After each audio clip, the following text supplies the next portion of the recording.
Mas vamos falar agora de Flamengo, uma vitória tranquila na estreia contra o Esperance da Tunísia, que encheu o torcedor rubro-negro de esperança, hein? Tinha o fantasma do primeiro jogo. Monstro, fantasma tunisiano, seja lá o que for. A gente sabe que a vezes as estrelas nesses tipos de campeonatos são um pouco difíceis, principalmente pela ansiedade. Tinha o risco de perder a paciência contra uma defesa tão fechada, uma partida tão pegada.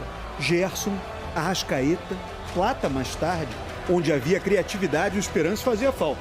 Mesmo assim, o Flamengo dava a impressão de ter tudo sob controle.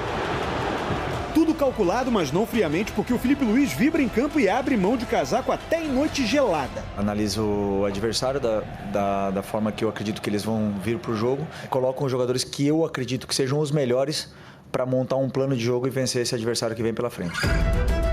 O homem tinha um plano e contava com uma novidade na escalação. Jorginho, único reforço do Flamengo para a competição. Nem parecia a primeira vez dele com essa camisa. Qualidade com a bola, autoridade com o time, intimidade com o sistema de jogo. A minha primeira impressão é que é um grupo maravilhoso, de jogadores que querem caminhar na mesma direção, com a mesma ideia de trabalho. Ele chegou aqui fisicamente bem, fisicamente no mesmo nível dos outros jogadores. A jogada do primeiro gol começou com ele. Um passe pro Arrascaeta, que achou o Varela na direita, que cruzou pro Luiz Araújo, que tocou de primeira pro Arrascaeta, que fez o 13º gol dele na temporada. Jogada de Varela, cruzamento, Luiz Araújo, pra trás, de primeira. Arrascaeta manda pro fundo da rede do Esperance. Ainda no primeiro tempo, o Flamengo teve mais duas chances. Com Gerson. A bola voltou no Gerson, aí Gerson espalma a mensagem do goleiro. E com o Arrascaeta. Agora o Luiz Araújo subiu para tirar o zagueiro, voltou no Arrasca, bateu pro gol, Berriá cortou. No início do segundo tempo, o Ayrton Lucas fez tudo certo e cruzou pro Pedro, que passou da bola e chutou mal com a perna esquerda. Pedro pedindo cruzamento, olha o Pedro, espalma o goleiro. O camisa 9 do Flamengo só conseguiu finalizar 2 vezes no jogo. Refino com bola, todo jogador oscila, né? Ele não está tão fino como a torcida reconhece, mas é um jogador que sabemos que mais cedo ou mais tarde vai voltar a ter a sua plena forma. Por uns 15 minutos, o Esperance até ameaçou o Flamengo. É o cara mais perigoso! 2 vezes com o atacante argelino Belaili. O melhor atacante dos caras! Rossi joga pela linha de fundo. Mas a tranquilidade veio nessa jogada com o Varela. Um lindo passe de primeira do Jorginho e o chute sob medida do Luiz Araújo. O Jorginho serviu ao Luiz Araújo. Confiança para bater bonito. De canhotinha. No canto direito do Ben Said, que saltou, mas não chegou. Desse jeito, ó, o placar ficou igualzinho ao do primeiro jogo do Grupo D da Copa do Mundo de Clubes. Chelsea 2, Los Angeles FC 0. Só que o Flamengo levou apenas um cartão amarelo contra 3 do Chelsea. E isso põe o time brasileiro na liderança. Olha, jogadores do Flamengo já estavam de olho no próximo adversário da competição. Deu para acompanhar um pouquinho hoje, mas pelo horário do jogo a gente estava descansando. Mas sabemos que cada jogo vai ser pedreira, não tem jogo fácil. Agora é pensar no Chelsea, um grande jogo que a gente tem pela frente. Acho que o jogo que todo mundo está esperando, né? E a gente também. A gente já conversou um pouquinho com o Pedro Ivo, mas agora com um pouco mais de calma, né, Pedro? Para a gente começar a analisar esse rubro-negro. Chamou muita atenção, acho que especificamente ali na primeira etapa, e que era até legal de acompanhar a reação das pessoas, né, principalmente de quem não está acostumado a assistir o Flamengo, como eles falavam sobre a intensidade, sobre a pressão que foi imposta pelo rubro-negro, especialmente nos primeiros 45 minutos, né, Pedro? Mari, bom dia novamente para vocês, ao Jailson, a Mari Pereira, o fã do esporte que está ligado aqui com a gente. Chama atenção, eu tinha particularmente muita curiosidade, porque a gente já viu o Flamengo numa pressão altíssima, a gente vê o Flamengo capaz de golear no fim de semana por 4-0, entrar em campo contra um time muito inferior no meio de semana e não conseguir jogar. A gente fica sempre naquela dúvida, por que tanta oscilação? Porque os times às vezes nem parecem ser os mesmos e quase sempre ali 9, 10 jogadores repetindo, às vezes 11 de um jogo para o outro. Então tinha um pouco essa questão sim. Mas tudo que a gente ouvia aqui era uma semana tranquila de treinamento, teve data FIFA, teve viagem, teve tempo, teve até uma certa tranquilidade. Você está vendo onde a gente está agora, nesse lugar bem tranquilo aqui em Atlantic City, é um hotel sem maiores badalações, sabe? O som dos pássaros aqui, torcedor, quando chega ali na porta, 3, 4 no máximo, vai para o treino tranquilo, volta. Isso os jogadores têm valorizado bastante, é algo bem diferente de outros centros maiores aqui nos Estados Unidos e também da realidade do Brasil. Então, me parecia um time descansado. E na véspera o Felipe falava, é intensidade o tempo inteiro, a temperatura inclusive está boa para jogar, ali na casa dos seus 17, 18 graus na hora da partida, 20, 19 aqui durante toda a semana. Então a minha curiosidade era se o Flamengo conseguiria replicar o que já fez em bons momentos e entregar o que o Felipe pediu. Acho que eu vi isso no primeiro tempo. O trabalho com bola é um trabalho de intensidade, muitas vezes sem bola também. E o Felipe até detalhou, ele é Ortiz também, Cebolinha em coletivo. Quando baixar ali a intensidade, é para baixar a intensidade com a bola no pé. Eles falam, a gente ter o controle, a gente ditar o ritmo do jogo. Eu acho que aconteceu isso também do meio para o final do primeiro tempo, não cedeu grandes chances, talvez tenha ficado ali com a sensação de que se esticasse um pouquinho mais faria um segundo gol, mas a tal intensidade ela foi verificada assim, nos primeiros minutos, até a metade do primeiro tempo, e quando faz as trocas no segundo tempo, quando precisa reverter aquele quadro de superioridade momentânea ali do Sperrance, e acaba acelerando um pouquinho com uma certa intensidade para fazer o segundo gol. Então acho que isso a gente conseguiu ver do Flamengo sim, Mari. Quando a gente poderia ver um Flamengo talvez se complicando, ele faz as mexidas, pimba, já faz o segundo gol e acalma a partida. A gente destacava muito o Arrascaeta na nossa primeira conversa, né, por tempo no Flamengo. Então, assim, por temporada no Flamengo, né, então... É impressionante, né? Os números ali. 2021 com um número menor de jogos, mas nas outras ali batendo 50, 56, 54, 43 jogos e marcando, olha agora a média de 2025, já com os 13 gols ali e com 6 assistências, 18 participações em gols com o rubro-negro. A gente tinha muita curiosidade para entender várias coisas. Do Arrascaeta, eu acho que a gente já falou muito, mas ele foi o melhor em campo para vocês ou não? Não. Quem você destacaria? O melhor em campo? O Jorginho? Jorginho. Você ficou encantado? Fiquei. Fiquei porque... Fiquei. Sim, fiquei, é verdade, porque... Assim, eu tinha expectativa em cima do futebol, que ele poderia entregar, que ele poderia praticar com o Flamengo, só que foi acima das minhas expectativas, porque ele controlou o jogo todo, sabe?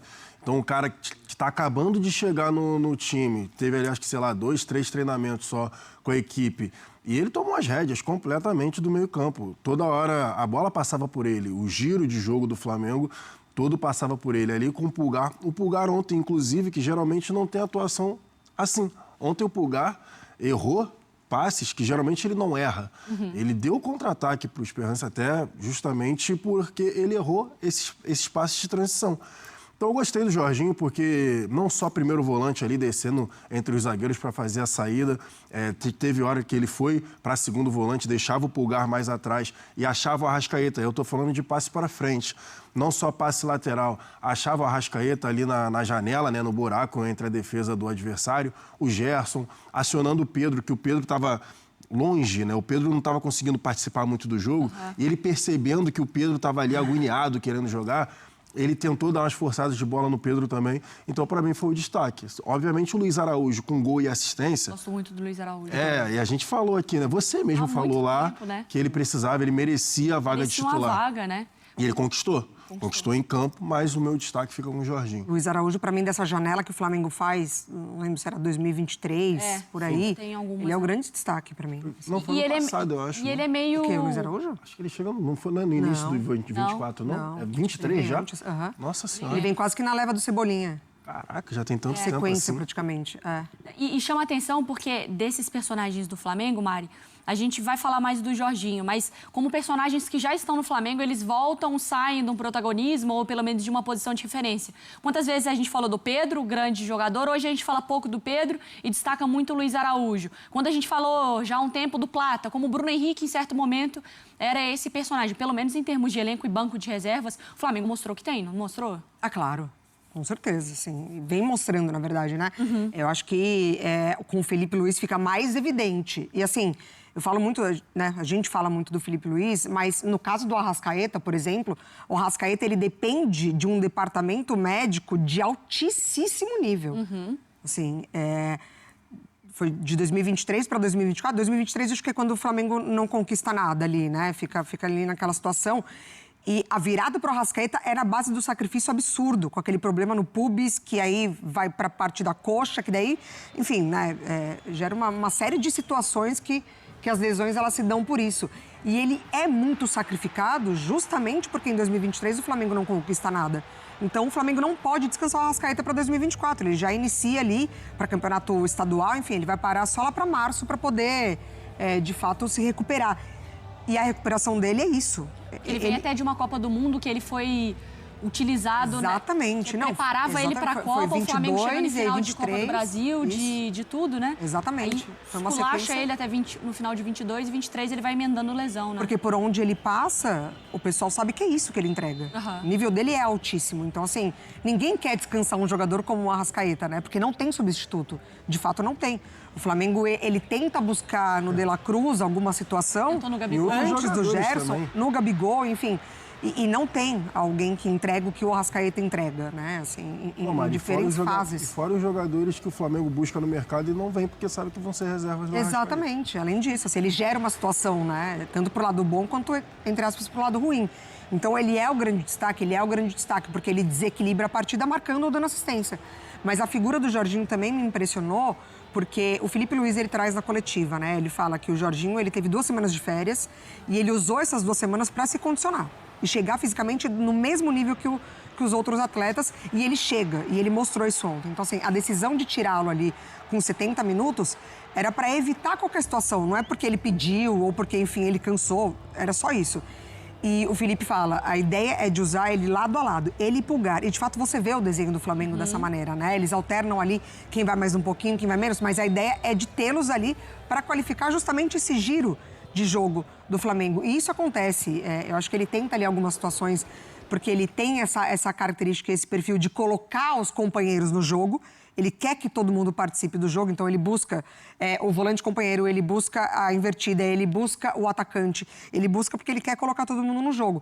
Erra algumas situações, mas logo depois ele encontra uma bela assistência, assim. Então, vamos ouvir exatamente o Felipe Luiz falando sobre o Jorginho pra gente entrar nesse personagem. É isso aí, amigas e amigos. Uma ótima noite para todos. Eu tô chegando com tudo depois dessa grande vitória do Mengão na estreia da Copa do Mundo de Clubes. Eu tô muito feliz, muito confiante, né? O Flamengo, assim, ganhando, sendo líder do grupo, né? Então, assim, muito confiante, é uma notícia muito boa para a nação rubro-negra, que promete lotar o estádio já nessa grande decisão contra o Chelsea. Eu tenho certeza que o Flamengo vai para cima do time inglês com tudo, em busca, né, dessa grande vitória, em busca de se consolidar primeiro do grupo. Então, assim, vamos torcer para que tudo dê certo. Antes de finalizar esse vídeo aqui, quero trazer para vocês, atualizar vocês sobre o Mercadão da Bola. Saiu uma informação, né, de que a Roma tem um grande interesse em poder contratar o lateral direito, o jovem lateral direito Wesley, e o Flamengo, já sabendo disso, poderá já formalizar, né, uma proposta oficial para o lateral argentino que está no Racing, Martirena. Muito bom de bola e não para por aí. Além do Martirena, outros 2 nomes estão na mira do Flamengo: Andrés Pereira e também Jorge Carrascal. É isso mesmo, Jorge Carrascal, né? A ideia do José Boto é poder contratar,